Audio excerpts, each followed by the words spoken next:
"You're not my father anymore." The words came from across the kitchen table, loud, sharp, final. My son Ethan stood there breathing hard, fists clenched, eyes burning like I had just betrayed him. His mother sat beside him, quiet, but watching. For a second I thought I'd misheard him, but then he repeated it. "You heard me. I don't want you in my life." The room went very still. I didn't argue. I didn't raise my voice. Instead, I walked to the study, opened a drawer, and pulled out one document, just one paper. I signed it. 3 months later, Ethan showed up at my door at midnight, realizing exactly what that paper had done. Before we get into what happened next, take a moment to subscribe if you enjoy stories about quiet decisions, family conflicts, and the moments that change everything. Some choices don't look dramatic at the time, but they can reshape an entire life. Stay with this story until the end, because what that one paper did to our family was something none of us expected. The argument didn't start that night. It had been building quietly for months. I noticed the shift first in small things. Ethan stopped calling me Dad. Not openly, just little pauses when he spoke, like the word had suddenly become heavy. He was 17 then, tall, confident, the kind of confidence teenagers borrow from the loudest voice around them. In our house, that voice had become Melissa's. Melissa was my ex-wife. We had separated 3 years earlier, after 22 years of marriage. The divorce itself had been calm on paper, no shouting matches in courtrooms, no ugly scenes. But calm paperwork doesn't mean calm emotions. Melissa had always believed I was too quiet, too cautious, too slow to react. She called it weakness. I called it thinking before speaking. When we separated, Ethan chose to live with her. That part didn't surprise me. Teenagers often drift toward the parent who promises freedom. Melissa promised plenty of it. Late nights, no strict curfew, less structure. I never criticized her for it, not openly. But I noticed what it did to Ethan. His grades slipped. His tone hardened. When he visited my house, he walked through the door like a guest instead of a son. One evening, about 6 months before the argument, we were sitting in my living room watching a baseball game. Ethan kept checking his phone, laughing quietly at messages. After a while, he said, "Mom says you're still working at that same firm." "I am." He nodded slowly. Then he shrugged. "She says you never took risks. That's why you never moved up." I looked at the television screen for a moment before answering. "She might be right." Ethan smirked. It wasn't cruel exactly, but it wasn't kind either. That was the moment I understood something had shifted between us. Not anger, distance. Over time, Melissa began inserting small comments into Ethan's conversations with me. "She says you never fought for the marriage. She says you checked out years before the divorce. She says you care more about routine than people." The sentences always began the same way. "She says." At first, I defended myself. Then I stopped. Arguing through a teenager is like trying to correct a rumor while the rumor is still being written. It only makes things louder. The night Ethan yelled those words started as a routine visit. He had come over for dinner. Melissa dropped him off but didn't come inside. That was unusual. Ethan walked into the kitchen and tossed his backpack onto the chair. "You got anything good to eat?" he asked. "Pasta," I said. He groaned. "Mom made steak tonight. You're welcome to go back." He rolled his eyes. We ate quietly. Halfway through the meal, he put down his fork. "Mom said something today." I waited. "She said the only reason you still try to see me is because it makes you look better in the custody agreement." I leaned back slightly. "That's what she believes?" "That's what she said." "And what do you believe?" Ethan hesitated, then his shoulders tightened. "I think you're pretending." "Pretending what?" "That you care." The words hung between us. For a second, I felt something sharp in my chest. Not anger. Something more fragile than that. But I kept my voice steady. I've shown up to every one of your soccer games. Because the agreement says you're supposed to. That's not why. That's exactly why. His voice grew louder.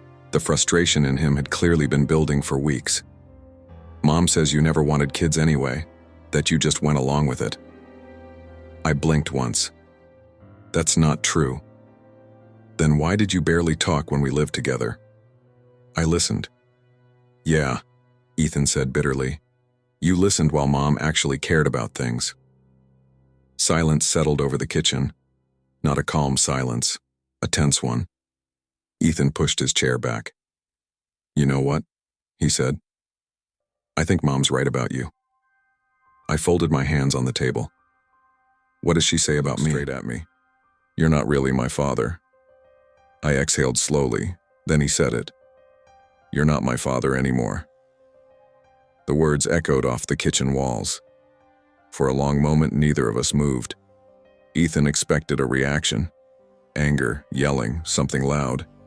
Instead, I stood up quietly. I see, I said.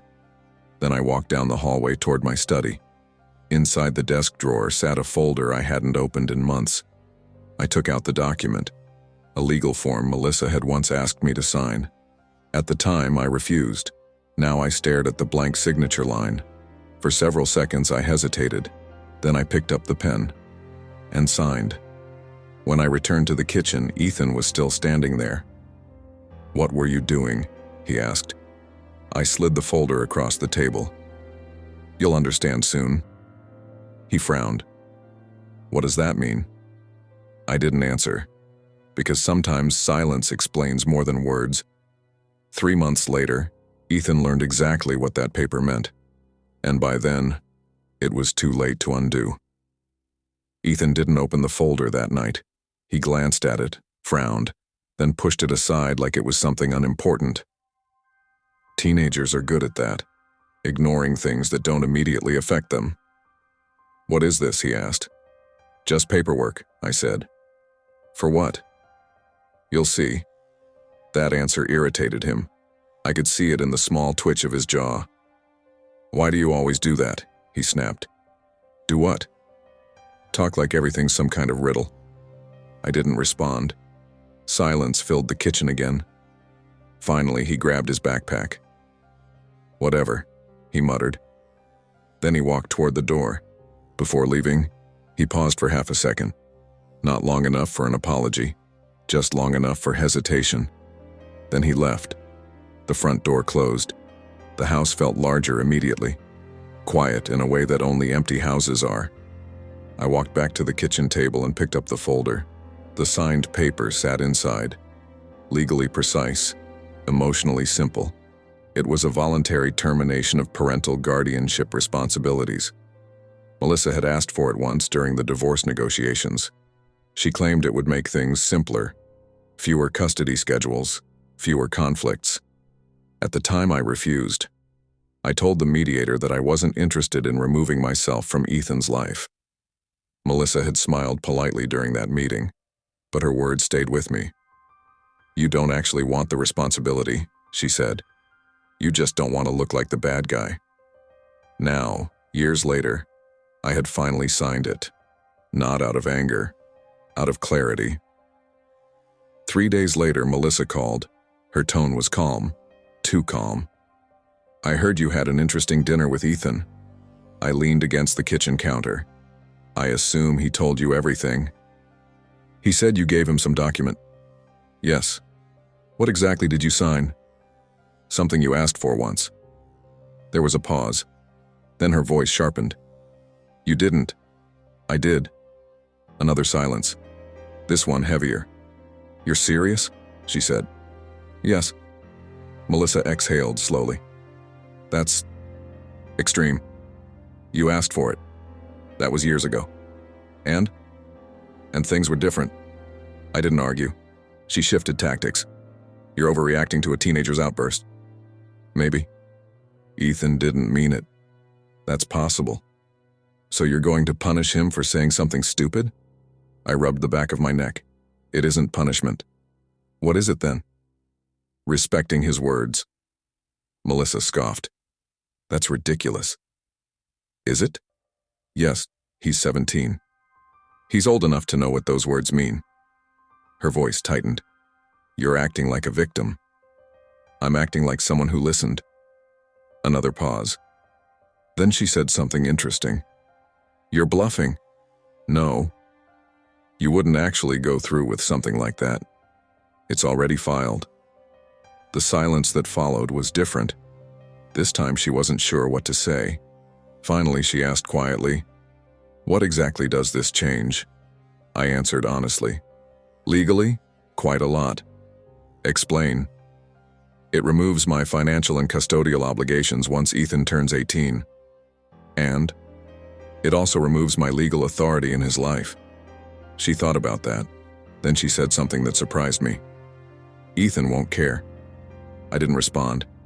She continued, "He barely sees you now anyway." "True. So nothing really changes." "Maybe." Her voice softened. "Daniel, you're making a mistake." "Why?" "Because when he grows up, he might regret what he said." "That's possible. And if that happens, he'll have to deal with it." Melissa grew quiet again. "You're colder than I thought," she said finally. "I'm calmer than you expected." She ended the call soon after. Over the next few weeks, nothing dramatic happened. Ethan didn't call. I didn't contact him. Life continued. Work, morning coffee. Something inside me felt strangely lighter. Not happy, just settled. 3 weeks later, my phone rang. Unknown number. I almost ignored it. Instead, I answered. "Hello?" A man's voice responded. "Mr. Daniel Mercer?" "Yes." "My name is Andrew Calloway. I'm an attorney representing Melissa Harper." I leaned back in my chair. I assumed someone would call eventually. "That's why I'm reaching out." "What can I help you with?" "I wanted to confirm that you voluntarily signed a parental responsibility termination document last month." "That's correct." "And you fully understood the legal implications?" "Yes." He paused. "May I ask why you chose to do that?" "That's not really a legal question." "No," he admitted. "It isn't." "Then I'd prefer not to answer." Another pause. Then his tone changed slightly. "Melissa is concerned that the decision was made under emotional pressure." "It wasn't." "You're certain?" "Yes." He exhaled quietly. "Well, there's one more thing." "What is it?" "Ethan turns 18 in 4 months." "I know." "Once that happens, the financial clauses related to his college support would normally activate." "I'm aware. But since you signed the document, they won't." The attorney hesitated. "Correct." Silence sat between us for a moment. Then he said, "I don't think Ethan understands that yet. That's unfortunate." "You're not planning to explain it to him?" "No." "Why not?" I looked out the window. "Because sometimes people only hear the truth after the consequences arrive." "He made his position clear," I said. The lawyer sighed softly. "Well, thank you for confirming." Before hanging up, he added one final sentence. "I have a feeling this conversation isn't over." I ended the call and set the phone down. Outside, the evening sun was fading behind the buildings. For the first time since that night in the kitchen, I wondered if Ethan would eventually realize what had happened. Not immediately, but soon enough. And when he did, everything between us would look very different. 4 weeks passed after the lawyer's call. Life stayed quiet. Quiet enough that some evenings I almost convinced myself the situation had settled permanently. Work filled most of my time. My position at the accounting firm required long hours during the quarter's closing cycle, and the routine helped keep my mind from wandering back to the kitchen argument. Still, there were moments, small ones, like when I drove past the soccer field near the high school and saw teenagers practicing under the lights. For years, Ethan had played there. I used to stand by the fence with a coffee in my hand, watching him run drills. I rarely shouted instructions or criticism the way some parents did. I just watched. He once told me he liked that, back then. Now the field felt like a memory that belonged to someone else. Melissa never called again after the conversation about the paperwork. That silence wasn't surprising. She had always preferred controlling conversations rather than uncertain ones.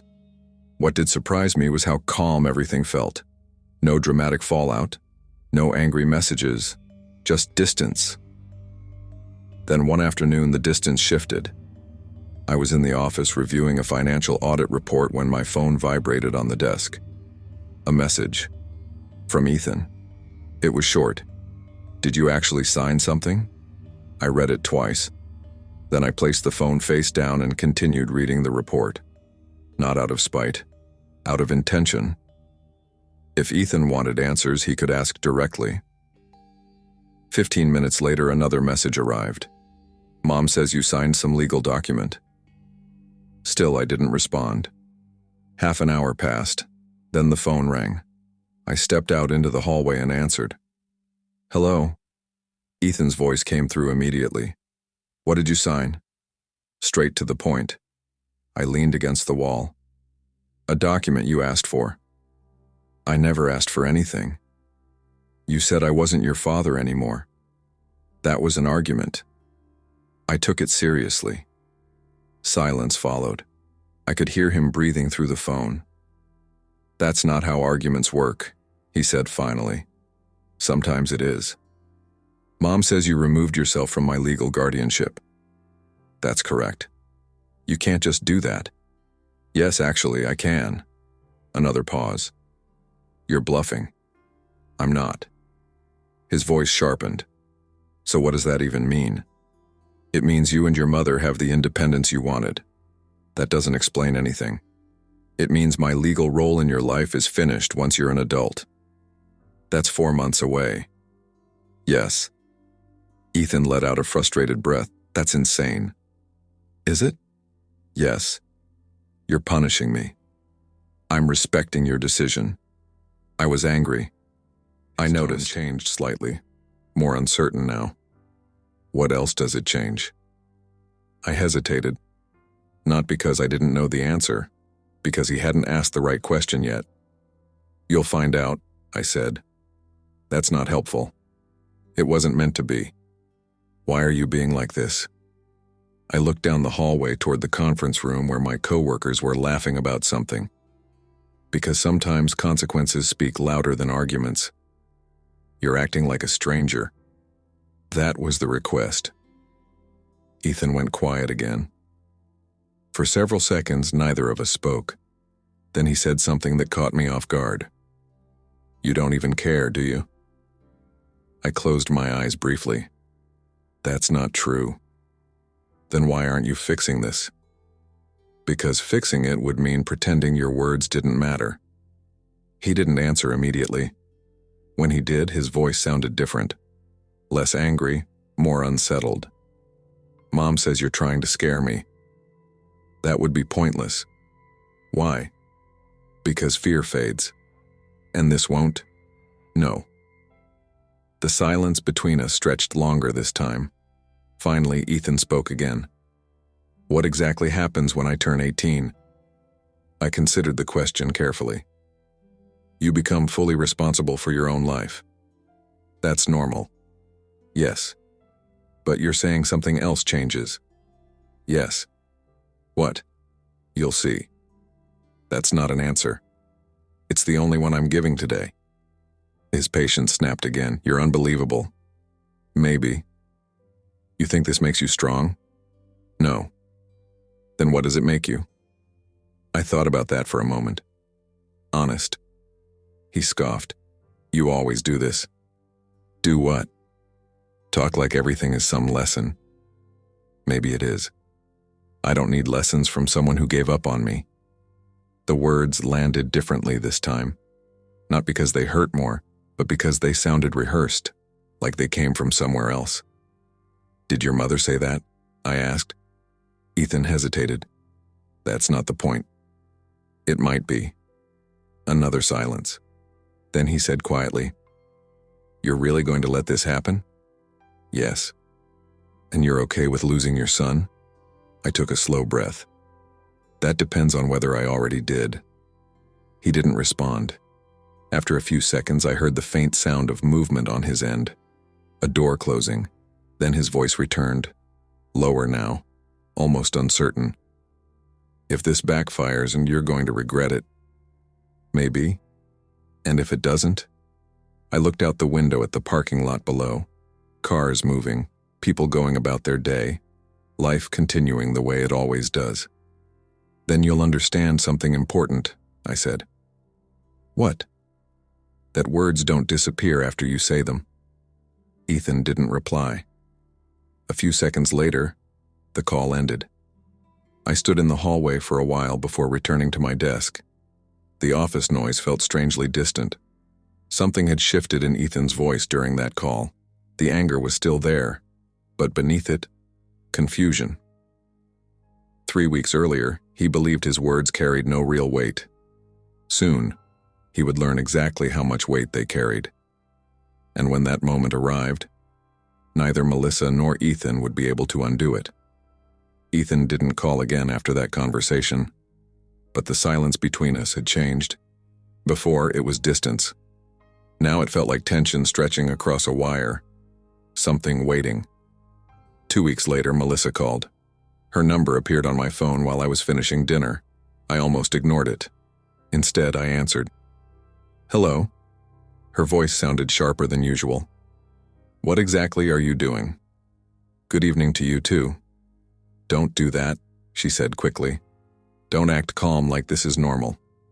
It is normal. No, it isn't. I set my fork down. What's going on? Ethan talked to the college admissions office today. That caught my attention. And?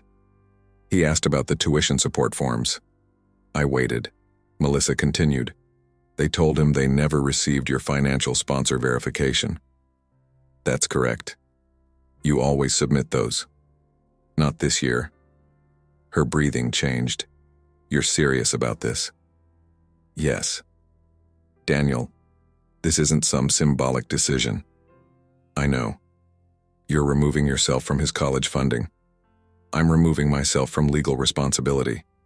That's the same thing. No, it's a consequence. Melissa's voice rose slightly. You're sabotaging his future. I'm honoring his independence. That's ridiculous. Is it? Yes. She paused, then spoke more quietly. You know Ethan can't afford that university on his own. That's true. You promised you would help. I did. And now you're breaking that promise. I changed the agreement when he changed the relationship. Silence. Not the quick, sharp silence of an argument. A slower one. Melissa thinking. You're doing this to prove a point, she said. No. Then why? Because pretending nothing happened would teach him the wrong lesson. He's a teenager. He's almost an adult. That doesn't mean he understands consequences. That's exactly why they matter. Exhaled sharply. You're punishing him because he repeated something I said. That's not why. Yes, it is. No, I replied calmly. I'm responding because he chose to believe it. That stopped her for a moment. Then she shifted again. Fine, she said. Let's talk practically. I'm listening. You can reverse the document. Yes. So do it. Why? For Ethan. He already made his decision. Daniel, I'm not negotiating through you. Her tone hardened. You're acting like some kind of judge. No. Then what? Someone who finally listened. The room grew quiet. Then Melissa said something unexpected. He's scared. That surprised me. Of what? He didn't realize what the paperwork meant. That's unfortunate. You could explain it to him. I tried. You didn't try hard enough. I tried honestly. She sighed. You always do this. Do what? Act like emotions are contracts. They often are. You're impossible. Maybe. Another pause. Then she said softly, He asked me something yesterday. What? He asked if you ever actually loved him. That sentence stayed in the air longer than the others. I felt something tighten in my chest. "What did you tell him?" I asked. "I told him, of course you did." "Did?" Melissa hesitated. Then she realized the mistake. "You know what I mean." "Yes." The conversation slowed after that. Neither of us raised our voices again. Finally, she said, "You know he'll come talk to you." "Probably. And when he does?" "That depends on him. You could make this easier. I could also make it meaningless." She didn't respond. After a moment, she said quietly, "You're not the man I married." "That's true. What changed?" I thought about that question, then answered simply, "I stopped arguing with reality." Melissa didn't reply. A few seconds later, the call ended. The next few weeks passed slowly. Spring turned into early summer. Graduation ceremonies started appearing on local news broadcasts. Teenagers stepping into adulthood. Ethan's birthday approached. 18. The legal line between childhood and independence. 3 days before that birthday, someone knocked on my door at night. It was almost midnight. I opened the door and saw Ethan standing there. He looked different. Not older exactly, just less certain. He stepped inside without speaking. For a few seconds, we stood in the living room. Then he asked quietly, "Is it really permanent?" "Yes." "So once I turn 18, you're fully independent." "And the college money?" "That responsibility ended when the document was filed." His eyes shifted slightly. "Mom didn't think you'd go through with it." I noticed. He looked around the house. The same house he had grown up in. The same furniture. The same quiet. Then he said something softer than anything I'd heard from him in months. "I didn't think you would either." I didn't answer. The silence stretched between us. This time it wasn't tense, just heavy. Finally, Ethan asked, "Why didn't you fight me that night?"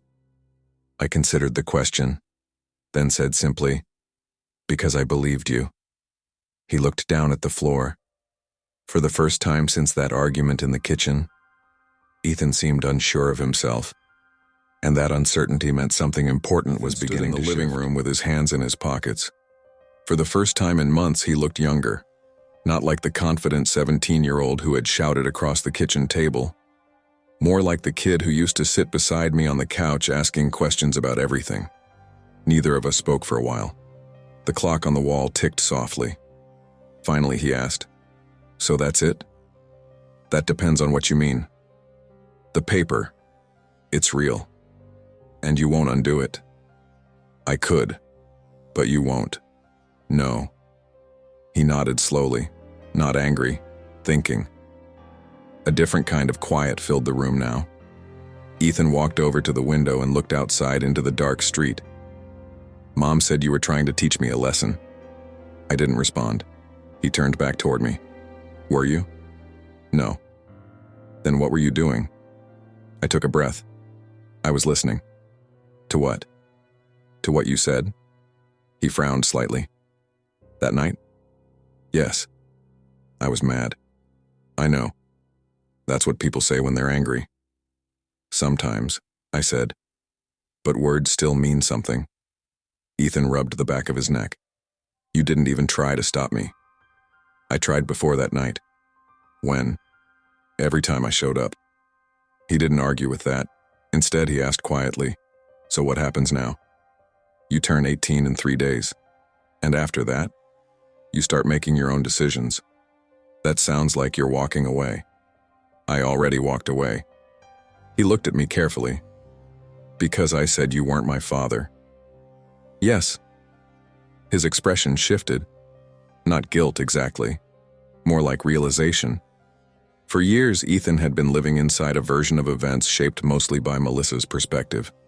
In that version, I was passive, weak, someone who never pushed back, someone who could be ignored without consequence.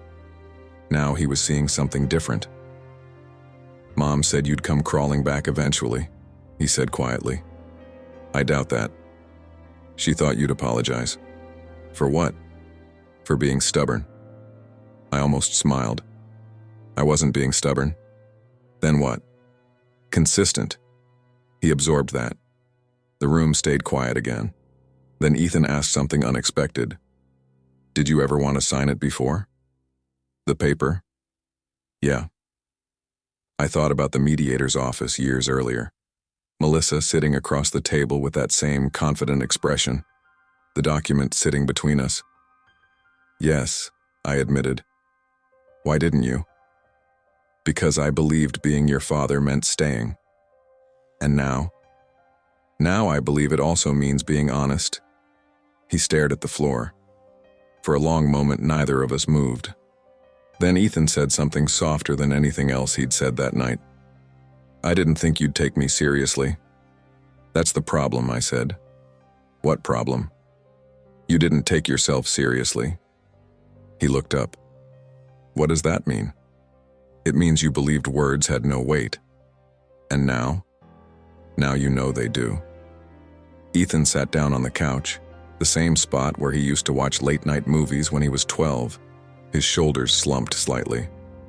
Mom says you're trying to prove you're right. I'm not. Then what are you proving? Nothing. Then why not fix it? Because fixing it would mean pretending it never happened. That's what families do sometimes. Sometimes, I said. But sometimes families also tell the truth. He leaned forward, elbows on his knees. You know what the worst part is? What? I actually believed what I said. I didn't respond. I thought you didn't care, he continued. Why?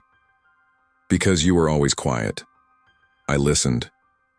I thought that meant you were checked out. That's not what it meant. I know that now. The room grew quiet again. Outside, a car drove slowly down the street. Ethan looked around the house once more. You didn't change anything, he said. What do you mean? The house. It didn't need changing. I thought maybe you'd sell it. Why? Because I wasn't here anymore. I shook my head. This house wasn't just yours. He nodded slowly. Then he asked the question I knew would come eventually. If I said I was wrong, would you take it back? I studied his face. The same eyes he had when he was 5 years old. The same stubborn expression. But now there was something else there. Understanding. I don't know, I said honestly. You don't know? No. That's not very reassuring. It's truthful. He looked down again. You always do that. Do what? Answer honestly instead of nicely. I shrugged slightly. It saves time. Ethan sat quietly for a long moment. Then he stood up. I should go. You probably should. He walked to the door, then paused. For a few seconds, he didn't turn around. Finally, he said something that sounded different from everything else he'd said that night. Mom was wrong about one thing. What's that? She said you didn't care enough to do something like this. I waited. Ethan opened the door. Then he added quietly, you cared enough to make it into the cool night air. For a moment, he stood on the porch. Then he looked back at me. Not angry, not resentful, just thoughtful. Happy birthday in 3 days, I said. He gave a small nod. Then he walked down the driveway and disappeared into the dark street. The house became quiet again. But this time the silence felt different. Not empty, not tense, just honest. 3 days later, Ethan turned 18. Legally independent. Free to build whatever life he chose. And for the first time in a long time, the story between us wasn't finished. It had simply changed.